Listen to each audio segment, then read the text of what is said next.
Assalamu alaikum, dear friends. Welcome back to my YouTube channel, Sarah Suchom.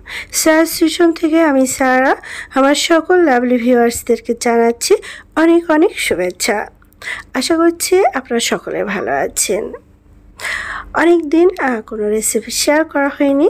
আজকে একটা recipe নিয়ে আপনাদের কাছে হাজির হয়েছি। আশা করছি আজকের ভিডিওটা আপনাদের ভালো লাগবে এবং কিছুটা উপকার আসতে পারে।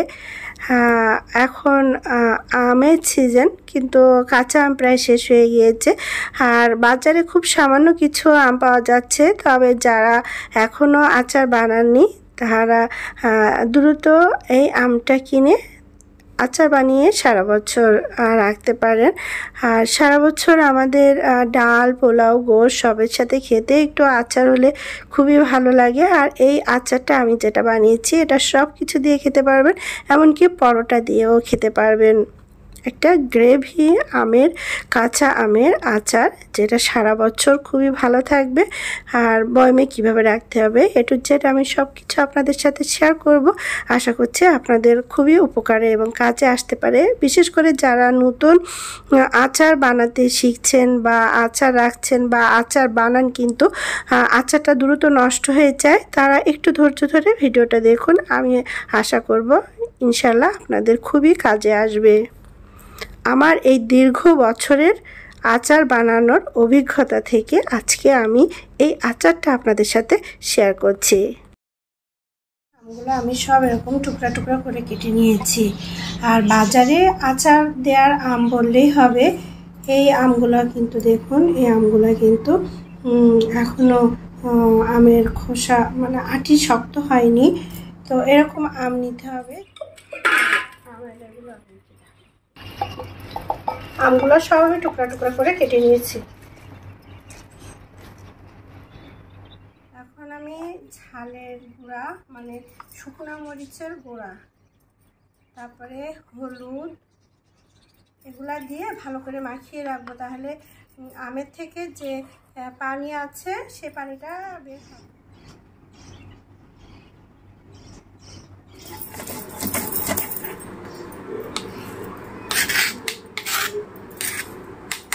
এখানে আমি রসুন, শুকনা মরিচ, ভিনেগার দিয়ে, পানির বদলে ভিনেগার দিয়ে আমি মিহি করে বেটে নিচ্ছি। এখন সরিষার তেলের মধ্যে আস্ত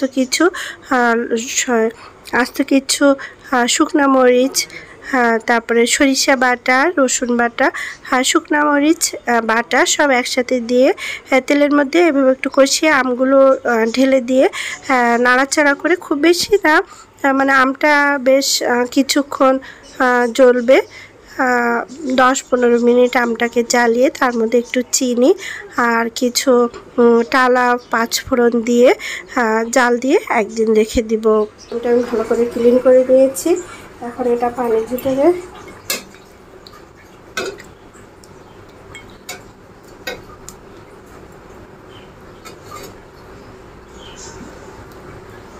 এভাবে যদি আমরা এভাবে ক্লিন করে নিই তাহলে কখনো আচার নষ্ট হবে না। গরম পানি ধুয়ে নিয়েছি। এখন গরম পানি দিয়ে ধুয়ে নেওয়ার পরে এর মধ্যে একটু ভিনেগার দিতে হবে। ভিনেগার দিয়ে বয়মটা ভালো করে ঝাঁকিয়ে, বয়মটা কিন্তু ভালো করে শুকিয়ে নিয়েছে, হয় চুলার কাছে নইলে রোদে দিয়ে ভালো করে বয়মটা শুকিয়ে নিয়ে এবার ভিনেগার দিয়ে ভালো করে ঝাঁকিয়ে নিয়েছি। মুখটা ভালো করে ধুয়ে ভিনেগার দিয়ে নিতে হবে, তাহলে কখনো এই আচার নষ্ট হবে না। বয়মটা ভালো করে না ধোয়া কিন্তু আচার নষ্ট হওয়ার কারণে অনেকে বলেন যে আচার বানিয়েছি ভালোভাবে, কিন্তু আচার নষ্ট হয়ে যায়। তো বয়ম এভাবে, আচারের বয়মটা এভাবে ভালো করে ধুয়ে নিলে কখনোই আচার নষ্ট হবে না। আমি জাল দিয়ে একদিন রেখেছি। এবার সেকেন্ড টাইম আমি এটাকে আবার জাল দেব। তার আগে এগুলো আমার সব প্রিজারভেটিভের কাজ করবে। তো এখানে আমি একটু তেঁতুল দিয়ে নিব, কারণ আমটা মিষ্টি ছিল, তো আমি একটু টকের জন্য তেঁতুল দিয়ে নিচ্ছি। আর একটু চিনিটা আসলে স্বাদ অনুযায়ী দেবেন। আমার আম মিষ্টি, এর জন্য আমি চিনিটা বেশি দিব না। আর পাঁচফোড়ন আমি কিন্তু আগে একটু বেটে নিয়েছিলাম, মানে কাঁচা সরিষার সাথে বেটে দিয়েছিলাম। আর এখানে টেলে নিয়েছি, ভেজে টেলে নিয়েছি। এই টালা পাঁচফোড়নটা আরেকটু দিয়ে দিব। আমি আগেও একটু দিয়েছি, তারপরে আপনাদের দেখানোর জন্য আরেকটু দিচ্ছি। আর এখন আমি এই আচারটা আরেকটু জ্বালিয়ে নেব ভালোভাবে, আরেকটু জ্বালাবো। আরেকটু জ্বালিয়ে আপনাদেরকে আমি বয়ামটা কিভাবে ক্লিন করে বয়ামটা কিভাবে রেডি করতে হবে দেখালাম। এখন আর আচারটা আরেকটু জাল দিব, দিয়ে আচারটা যখন ঠান্ডা হবে হালকা গরম গরম অবস্থায় বয়ামে ঢালছিলাম। কিছুই কিন্তু পানি দিয়ে বাটিনি, সব আমি এই পানির বদলে সরিষা, রসুন, শুকনা ঝাল সব আমি ভিনেগার দিয়ে বেটে নিয়েছিলাম। এর জন্য আমি আর আচারের মধ্যে ভিনেগার দিব না, অলরেডি প্রিজারভেটিভ এর জন্য ভিনেগার ইউজ করা হয়েছে। এখন আচারটা আর একটু জাল দিব, জাল দিয়ে উষ্ণ গরম অবস্থায় বয়ামে ঢালবো। আগে যে আচারের তেলটা আছে সে আচারের তেলটা আগে দিতে হবে, তাহলে আচারের স্মেলটা আছে, টেস্টটা এত মজা হয়েছে। এটা বসে নিতে হবে, খিচুড়িতে নিতে হবে। এটা আপনাদেরকে দেখাবো। আচারের যে ফাঁকা ফাঁকা জায়গাটা থাকবে ওই জায়গাটা তেলে ফ্রাপ হয়ে যাবে, তখন আর বোতলের মধ্যে কোনো বাতাস থাকবে না, বাতাস ঢুকবে না, এটা তেলে কাভার হয়ে যাবে, তখন আচার নষ্ট হবে না।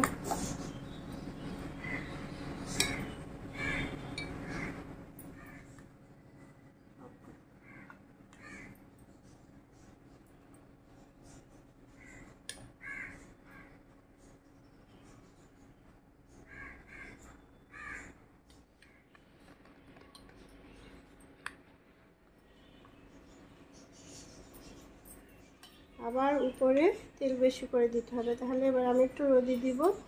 আচারের যে তেলটা টানবে সেটা আচার এখান থেকে এই তেলটা থেকে টেনে নিবে, তখন আর আচারের মুখটা নষ্ট হবে। এই আচারটা আমরা দীর্ঘদিন রাখবো, সেই আচারটা এই যে ভিনেগারটা মুখে কয়েক ফোঁটা ভিনেগার দিয়ে রাখবো, তাহলে আর আচার।